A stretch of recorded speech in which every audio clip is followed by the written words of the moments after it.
Portanto, o apóstolo Paulo chama aquele povo, um povo que se caracterizava pela filosofia, 3 filósofos expoentes da Grécia: Platão, Sócrates e Aristóteles.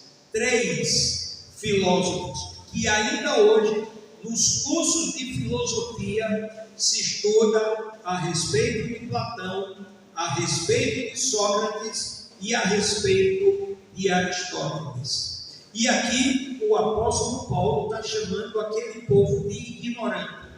Não ignorante em termos de uma cultura secular, em termos do conhecimento humano, mas ignorantes da revelação. E aí o apóstolo Paulo, ele mostra claramente que o evangelho não é filosofia, porque se o evangelho fosse filosofia, aqueles filósofos, Platão, Aristóteles, Sócrates, através do seu próprio intelecto, eles teriam descoberto o que Deus, ou quem Deus era, quem o ser humano é, de onde veio e para onde iria. Abramos as nossas Bíblias em Atos dos Apóstolos, capítulo 17, versículo 18. Atos dos Apóstolos, capítulo 17, versículo 18. Os irmãos, as irmãs podem permanecerem sentados como estão. Atos, capítulo 17, versículo 18. Ora, alguns filósofos epicureus e estoicos disputavam com ele. Uns diziam: que quer dizer este paroleiro? E outros: parece ser pregador de deuses estranhos, pois anunciava a boa nova de Jesus e a ressurreição. O tema da nossa reflexão, alusiva exatamente à ressurreição de Jesus, o tema é a certeza da ressurreição. E aqui nós temos uma fração ou um fragmento nesse texto, onde nós encontramos aqui aquilo que os filósofos epicureus e estoicos pensavam e o que o apóstolo Paulo estava proclamando em Atenas, no Areópago. E os filósofos epicureus e estoicos, eles querendo desqualificar o apóstolo Paulo, o chamou de paroleiro. A palavra no original, espermologos, significa um homem tagarela, um fofoqueiro, um falador, querendo desqualificar o apóstolo Paulo. Então, essa palavra paroleiro é uma palavra depreciativa em relação ao apóstolo Paulo. E eles reconheciam que o apóstolo Paulo estava pregando duas coisas aqui importantes. Veja o que é que diz: pois anunciava a boa nova de Jesus e a ressurreição. A boa nova de Jesus e a ressurreição. E dando prosseguimento aqui, Atos, capítulo 17, versículos 19 e 20, nós encontramos aqui o prosseguimento daquilo que o apóstolo Paulo iria dizer. Atos, capítulo 17, versículos 19 e 20.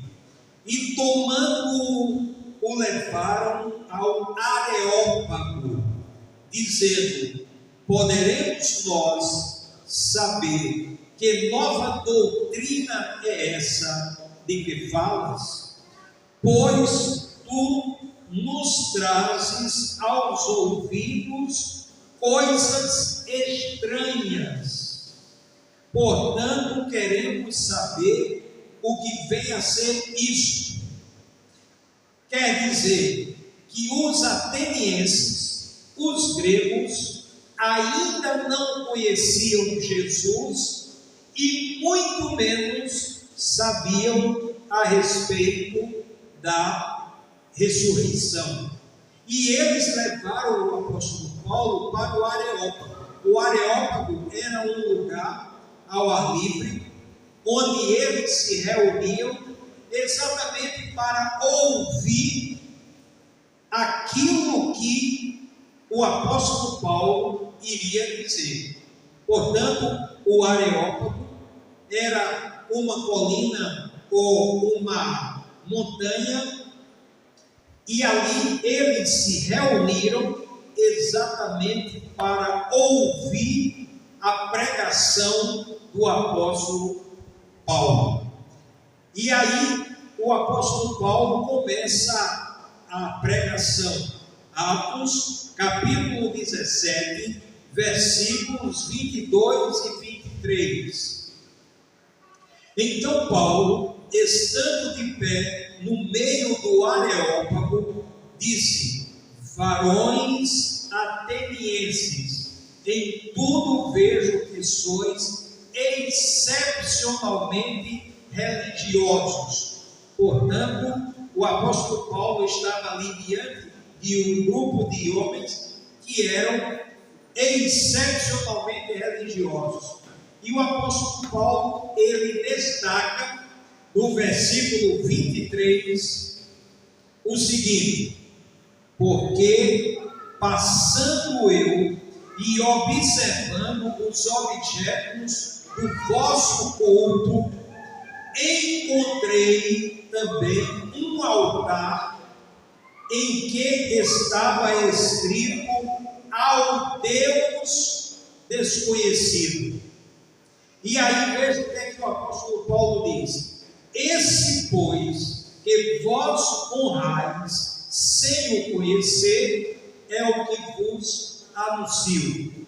E agora o apóstolo Paulo começa a fazer uma descrição do Deus da revelação, e está registrado em Atos, capítulo 17, versículos 24 a 29, e que faremos alguns destaques aqui dessa descrição do Deus da revelação, o Deus que se revelou. Atos, capítulo 17, versículo 24, o apóstolo Paulo diz: o Deus que fez o mundo e tudo o que nele há, sendo ele Senhor do céu e da terra, não habita em templos feitos por mãos de homens. Portanto, o apóstolo Paulo está aqui dizendo para aquele povo, falando para aquele povo a respeito de Deus, o Criador. Veja o que é que ele diz: o Deus que fez o mundo e tudo o que nele há. Portanto, estava aqui a primeira revelação para aquele povo que honrava a Deus, agora de uma forma sem o conhecer. E o apóstolo Paulo agora está descrevendo exatamente o Deus da revelação. E ele continua, Atos capítulo 17, versículo 25. Nem tampouco é servido por mãos humanas, como se necessitasse de alguma coisa.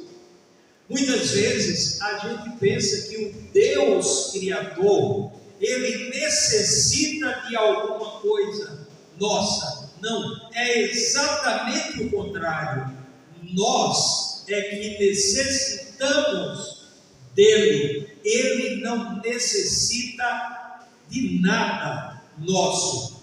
Pelo contrário. E aí o apóstolo Paulo diz: pois ele mesmo, veja bem, Deus, ele mesmo é quem dá a todos a vida, a respiração e todas as coisas.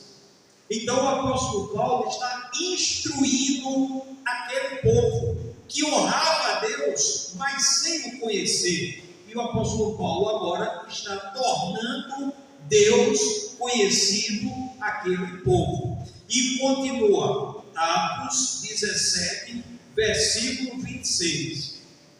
E de um só fez todas as raças dos homens. Portanto, o apóstolo Paulo está dizendo que de Adão, do primeiro homem, toda a humanidade foi feita.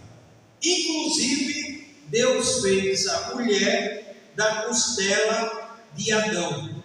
E aqui o apóstolo Paulo diz: e de um só fez todas as raças dos homens, para habitarem sobre toda a face da terra, determinando-lhes os tempos já dantes ordenados e os limites da sua habitação.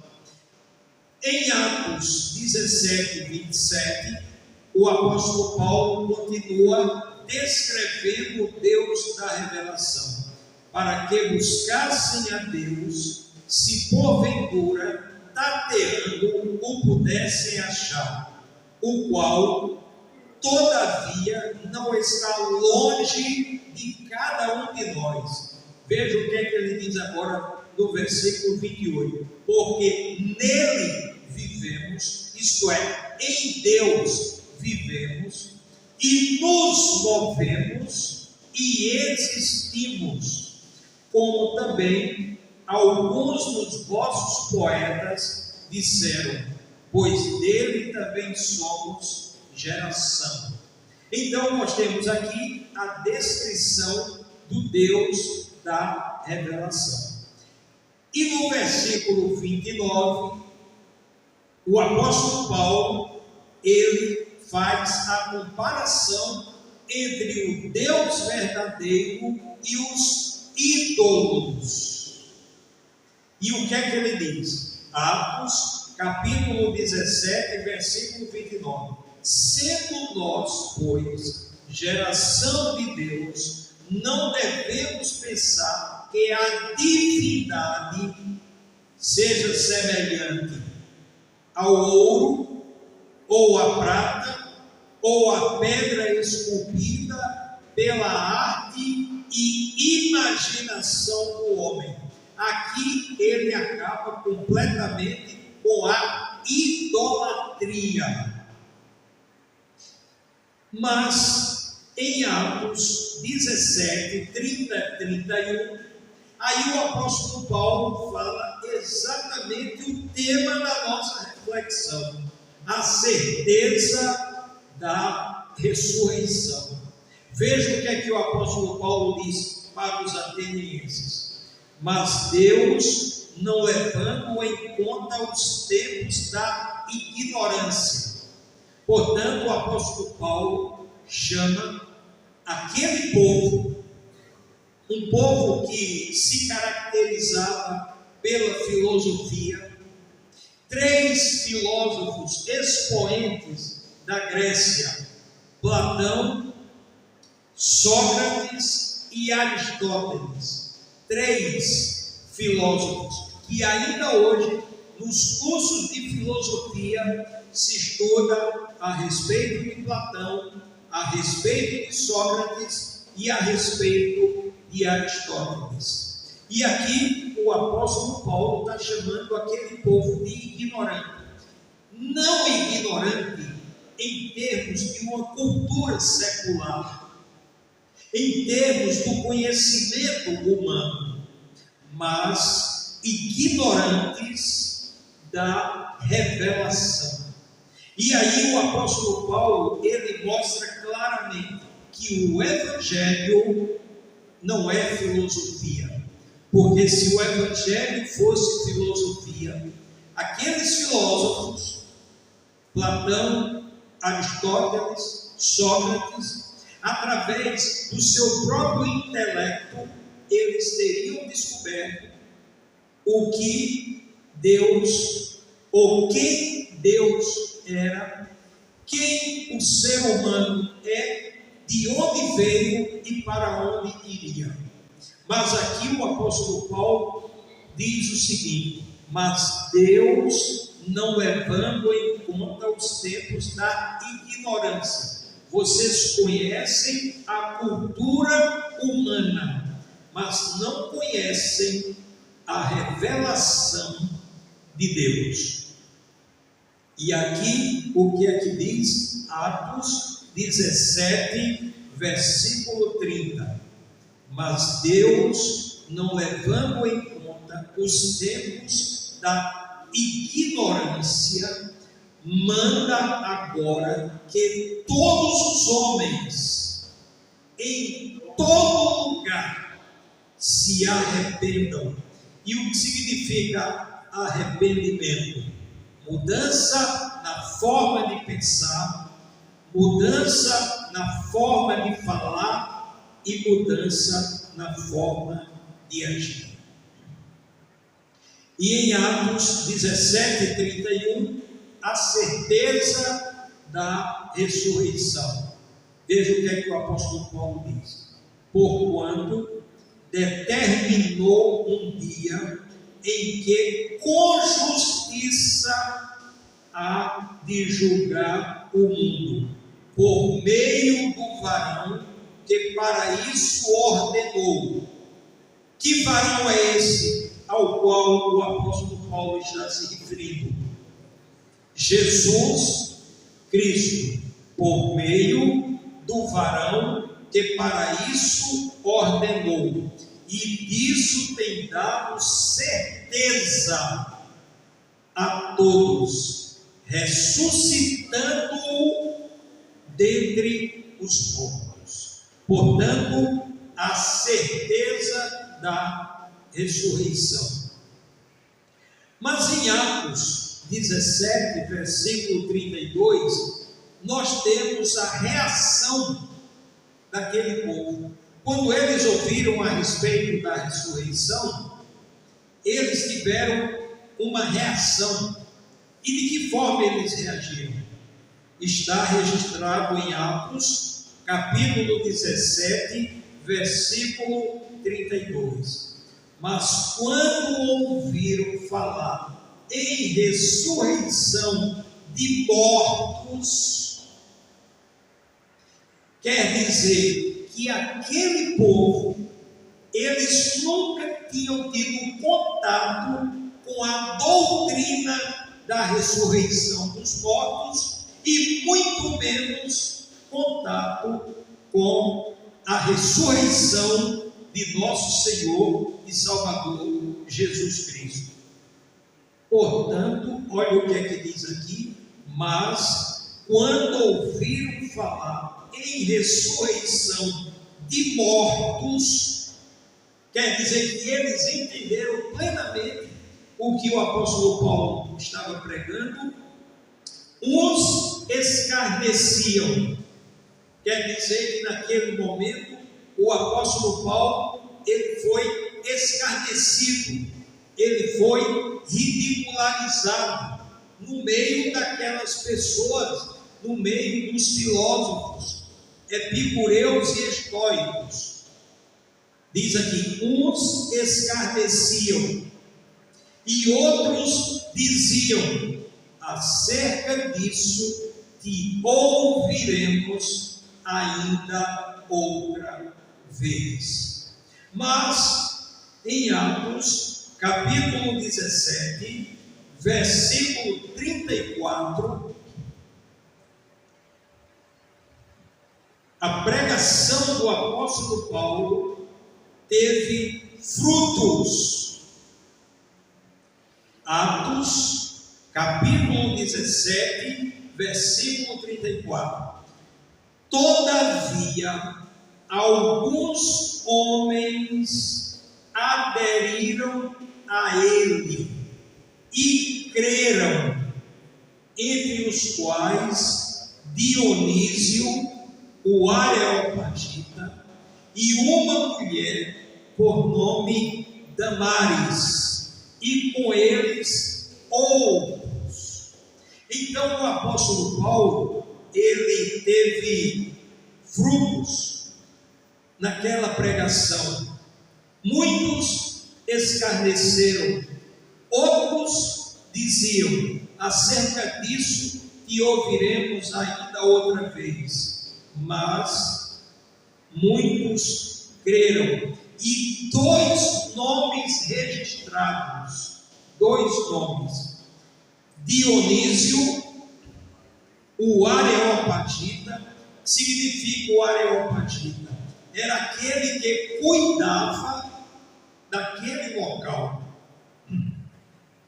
era o zelador, o Areopagita.